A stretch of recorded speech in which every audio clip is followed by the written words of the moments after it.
अगला दोहा है, रहीमन देखी बड़ेन को लघु न दीजे डारी,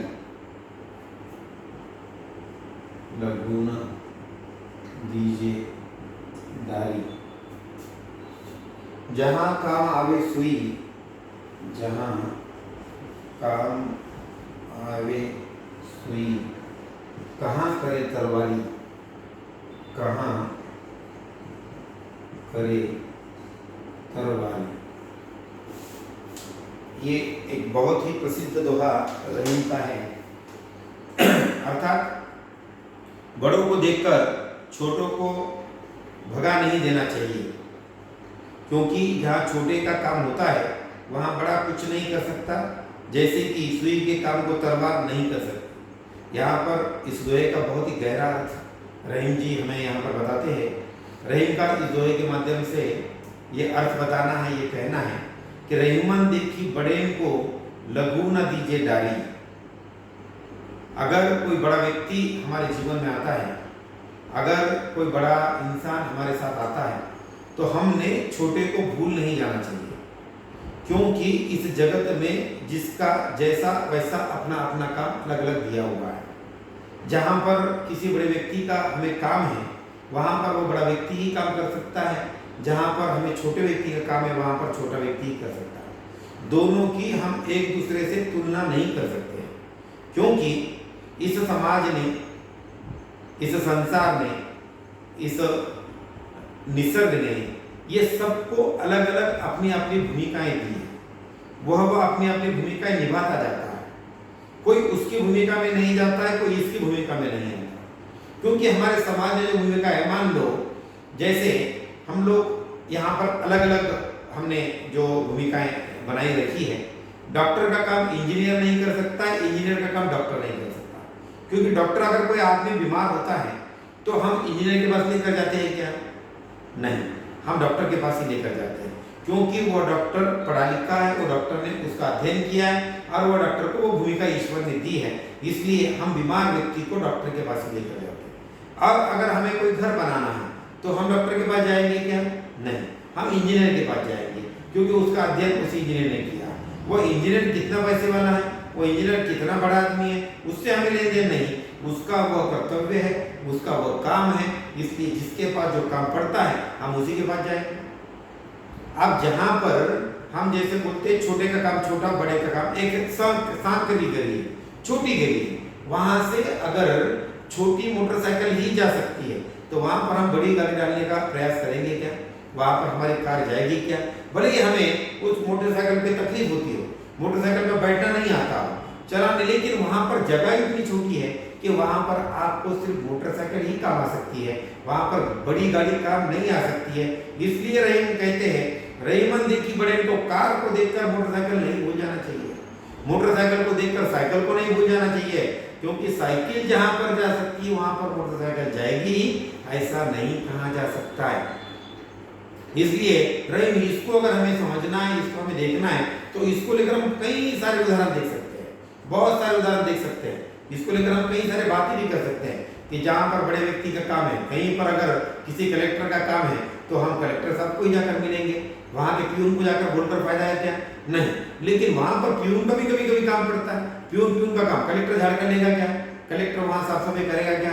नहीं। कलेक्टर का काम है लिखना, कलेक्टर का काम है आपको वहाँ को न्याय दिला कर देना, कलेक्टर का काम पढ़ा लिखा होने के लिए वो काम करना, सिपाही का काम है झाड़ना। तो सिपाही जो है वो उसका झाड़ने का काम करेगा, कलेक्टर उसका काम करेगा। तो इसलिए जहाँ पर जिसको जो मान सम्मान देना है वहाँ पर उस जगह पर उस चीज को मान सम्मान मिलना चाहिए। उसी को समझाने के लिए रहीम जी ने दूसरी पंक्ति जो कही, जहाँ काम आए सुई कहाँ करे तलवारी। जहाँ पर सुई का काम है वहाँ पर तलवार कैसे काम कर सकती है? अगर हम युद्ध में सुई को लेकर जाए और सामने से बड़ी सेना आ रही है और हम इधर से सुई दिखा रहे हैं, सुई लेकर हम युद्ध लड़ने के लिए जाए तो चलेगा क्या? वहाँ पर सुई काम आएगी क्या? नहीं। वहाँ पर तलवार का काम है, उस युद्धों को जीतने के लिए हमें तलवार ही चाहिए और हम तलवार लेकर ही लड़ना चाहिए, क्योंकि वो तलवार को वहाँ पर वो भूमिका दी गई है।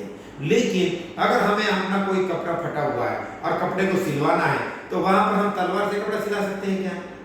नहीं, क्योंकि तलवार का काम युद्ध में लड़ना है, सुई का काम कपड़े को सिलवाना है। यहाँ पर सुई ही काम आएगी। अर्थात हमारे जीवन में जितना महत्व उस तलवार का है उतना ही महत्व उस सुई का भी है। यही बात रहीम जी हमें समझाना चाहते हैं कि हमारे जीवन में जितना महत्व एक बड़े व्यक्ति का है उतना ही महत्व उस छोटे व्यक्ति का भी होता है। ये बात हम लोगों ने समझनी चाहिए। और जो मान सम्मान हम उस बड़े व्यक्ति को देते हैं, जो मान सम्मान हम तलवार को देते हैं, वही मान सम्मान हमने छोटे व्यक्ति को भी देना चाहिए, वही मान सम्मान हमने उस सुई को भी देना चाहिए। ऐसा इस दोहे के माध्यम से रहीम जी हमें बताना चाहते हैं। उसके बाद का दोहा रहीम जी बताते हैं,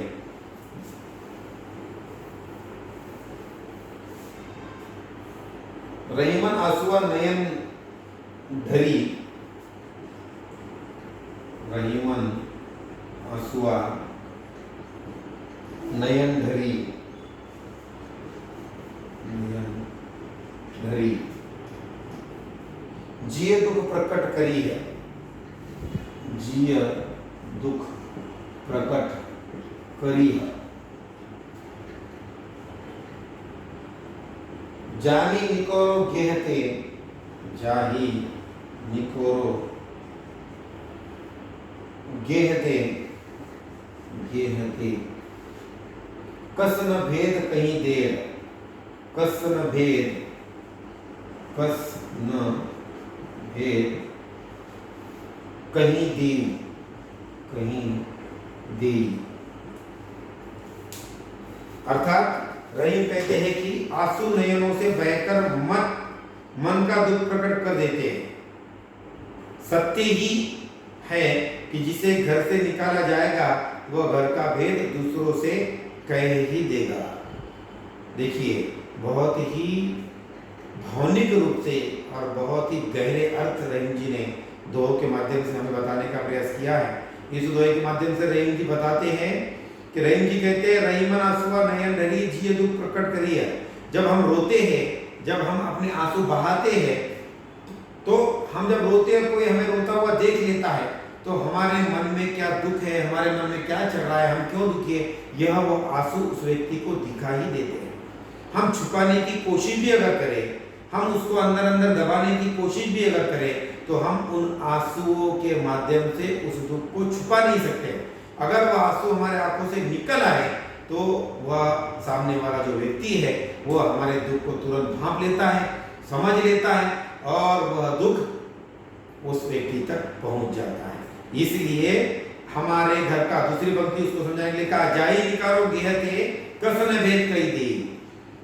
उसी तरह जिस तरह हमारे आंखों के आंसू यह बता देते हैं, यह दिखा देते हैं कि हमारे मन में कोई दुख है, उसी तरह हम अगर अपने घर के किसी व्यक्ति को निकाल देते हैं, हम अगर अपने घर के किसी सदस्य को घर से बाहर निकाल देते हैं, तो वह हमारे घर के भेद दूसरों को अवश्य बताएगा ही।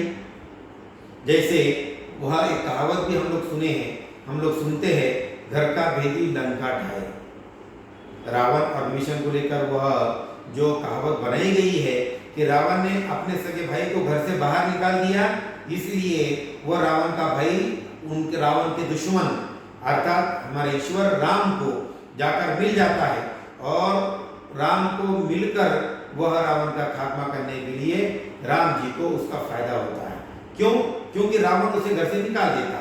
यही अर्थ रहीम जी हमें बताना चाहते हैं कि अपने घर के किसी सदस्य को अगर हम घर से बाहर निकाल दे, तो वह सदस्य बाहर जाकर हमारे सभी भेद खोल देता है। यह इस दोहे के माध्यम से रहीम जी बताना चाहते हैं।